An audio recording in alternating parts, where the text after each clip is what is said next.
príklady. A to je aj spôsobené kvôli tomu, že je taký systém, takže sa snaží ho urobiť bezpečnejším a tým pádom robiť ďalšiu reguláciu.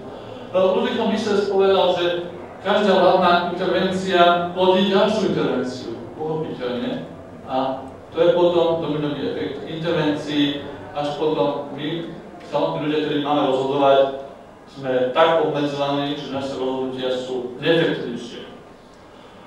Skôr než začnem samotnému dnešnému systému hlbšie a alternatívam, ktoré sú viac v súlade so slobodou, musím začať trochu s vymedzením pojmov. Bez toho sa nepohneme a možno, že nechcem vás podceňovať. Možno sa budem trochu aj pýtať a budem prekvapený, alebo naopak potvrdí sa mi, že naozaj pojmy ovládate veľmi dobré a môžeme to veľmi rýchlo prejsť. Tak treba sa vrátiť, lebo ekonomia je o čom? Čo je kľúčové v spolu ekonomie? To poviem až tam. Ekonomia skúma čo? No aj bez slova vystačí, a 3, 4. Ako spoločnosť využíva vlastne všetky zdroje, ktoré má k dispozícii.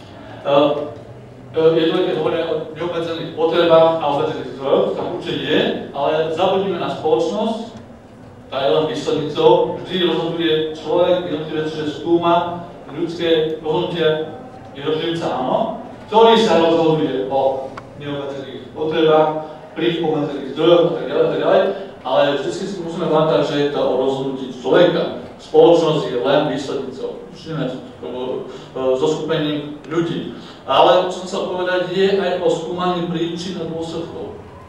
Toto ako ekonómovia, ktorí začínate rozmýšľať ekonomicky, musíte vedieť, že skrátka dávate dokopy príčiny a dôsledky a príčiny musia byť tie systémové. Naozaj tie príčiny, ktoré aj napríklad nevidieť. Aj dôsledky, ktoré je dôležité. Neviem, či ste niekto začítali Fredrika Bastiata, ale či ešte niekto ďalší. To je napríklad jeho eseje, čo je vidieť, čo nevidieť, veľmi jednoduché, odporúčam tým, čo chcú začať. Ale nie len tým, čo chcú začať ekonomicky rozmýšľať, lebo je to o ekonomickom myslení, tak on práve hovorí, že dobrý ekonom je ten, čo dokáže aj predvídať dôsledky, ktoré nie je na prvý pohľad vidieť. Takže, aké boli príčiny vzniku peňazí? Ak chceme naozaj sa dopátrať peniazom a pochopiť peniaze, tak treba si povedať, dobre, kedy, neviem, že kedy, ale hlavná otázka je, ako a prečo vznikli peniaze. Čo bolo toho príčinou? Uľahčenie obchodnej výmeny. Musíte hovoriť hlasno, lebo... Uľahčenie obchodu a výmeny. Áno, samozrejme, že na začiatku boli výmeny aké? Priame? Áno, priame.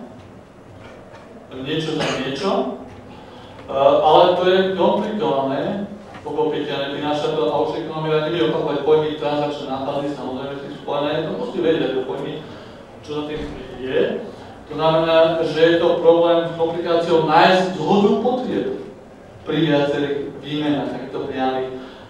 Problém je aj s deliteľnosťou, no? Keď si chcete vymeniť plúch za vajcia, za topánky a za ďalšie tovary, tak čo teraz, keď ten plúch rozdelíte? Áno, keď je to problém, alebo kávu napríklad, čo rozvežete a tak ďalej, čiže to je problém aj s deliteľnosťou, no ale vôbec je problém s množstvom týchto výmien. Lebo ak si uvedomíte, keď chcete len 6 statkov, ekonomických statkov, nehovoríme o voľných statkoch, hovoríme len o ekonomických statkoch, 6 statkov, tak z toho máme vždy iba 15 výmien. 15 možných výmien. Ja som si dnes počítal a našiel som to v literatúre, že ak je už takýchto statkov 100, tak tých výmien je možných 5000. A v dnešnom svete je bežné aj o 60 000 statkov a z toho vyplýva 2 miliardy možných výmien. To je nemožné, samozrejme, udržať len v rámci priamých výmen. A potom sa stalo to, že to je ten príklad, neviem, či to poznáte, farmára, obuvníka, napríklad, že ja sa budem občas pozrieť aj tam, ale môžem pozrieť aj tam, aj všelikde. farmára, jednoducho farmár, ktorý potreboval nejaké platené topánky a teda mal vajcia, dajme tomu, a možno niečo iné. A zistil, že ten teda obuvník vôbec nemal záujem o vajcia, to nehovorím o v rámci vtipu, ale v rámci samozrejme obchodnej výmeny. Nemal o to záujem, tak museli sme ísť ďalej, hľadať nikoho iného, s ktorým si vymení nejaký taký statok, o ktorý by mohol mať záujem aj ten obuvník. To znamená statok, o ktorý je väčší záujem a ktorý je čo? Obchodovateľnejší. Toto je kľúčový pojem pre vznik peňazí. To znamená, ktorých sú mať viacerí, je o ňom záujem a ten potom môžu si vymieňať. Ak išlo za ďalším farmárom, zistil, že má veľa pšenice a o túto pšenicu má záujem aj ten obuvník. To znamená, že vymenil svoje vajcia za pšenicu, vymenil ich viac a potom pšenicou mohol zaplatiť za topánky. To už bol náznak nepriamých výmen, to už bola nepriama výmena. Čiže preto to nepriame výmene je ten zárodok vzniku peniazy. Peniaze to ešte nemuseli byť. Peniaze sa stali peniazmi až keď čo? Teda teraz je otázka, myslím, v ktorom ročníku, ktorý samozrejme, ale určite sú mali tému peniazy. Tak teda povedzte kľudne, pokojne, čo si myslíte, že čo sú peniaze. Lebo som vám tu naznačil. Bez toho nemôžeme ísť ďalej. Je oficiálny výmenný prostriedok. Zatiaľ, výmenný prostriedok je presné spojenie. To oficiálny mi tam nesedilo. Zatiaľ som hovoril o dobrovoľných výmenách. Áno, úplne o dobrovoľných, o druhom procese, hľadaní. Všeobecne, univerzálne, teda jasne, že evolučne a spontánne vzniknutý, ale podstatné, že je teda ľuďmi všeobecne univerzálne akceptovaný a prijímaný ako výmenný prostriedok. Oficiálne.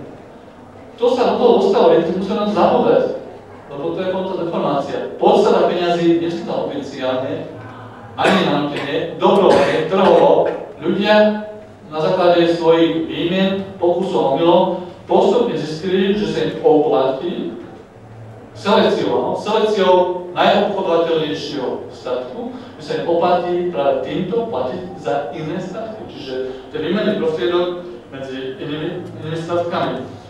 Práve Karl Menger v článku o podstate peňazí, aby teda ste mali záujem, tak vám môžem poslať elektronicky, samozrejme v anglickom jazyku, ale v nemeckom ale v anglickom. Práve on hovorí, že peniaze vznikli prirodzenou evolúciou a selekciou na slobodnom trhu v podobe najobchodovateľnejšej komodity. Neboli vytvorené zákony, to je veľmi dôležité. A preto môžeme kľudne pokojne tvrdiť, a to sa akceptuje aj v rámci hlavného prúdu ekonomie, nielen rakúska škola, ktorá je tu mimo hlavného prúdu, že teda peniaze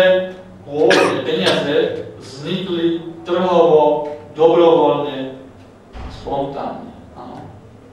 Vznikli, lebo ľudia vedeli, že toto sa im oplatí mať ako prostriedok výmeny. Z toho vyplýva, že funkciou peňazí je čo? Aká je funkcia? Výmena, samozrejme. A vy sa určite aj ďalšie funkcie. Že